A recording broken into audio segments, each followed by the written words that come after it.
يا أيها الذين آمنوا اتقوا الله وقولوا قولا سديدا يصلح لكم أعمالكم ويغفر لكم ذنوبكم ومن يطع الله ورسوله فقد فاز فوزا عظيما وبعد فأعوذ بالله من الشيطان الرجيم لن ينال الله لحومها ولا دماؤها ولكن يناله التقوى منكم إلى آخر الآية.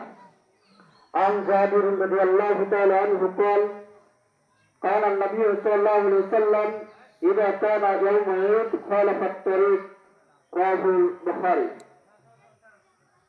সামান্য কয়েক মিনিট আলোচনা হবে, আপনারা উঠে না যেয়ে বসে আলোচনা শোনার চেষ্টা করবেন, কারণ আজকের যে বিষয়টি রয়েছে সালাতের পরে কুরবানির বিষয়।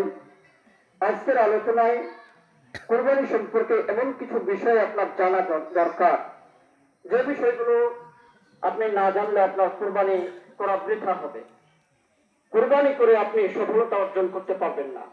সুতরাং আপনি বসে সেগুলো জেনে যাবেন। সামান্য 15-20 মিনিট আলোচনায় আমরা শেষ করবো ইনশাআল্লাহ।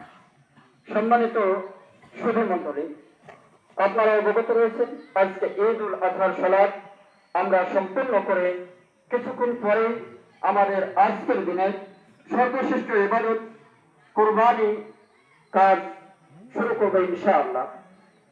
এই কুরবানি আল্লাহর নিকট গ্রহণ করার জন্য আমাদের করণীয় কি, সে বিষয়ে কিছু আলোচনা করার চেষ্টা করব।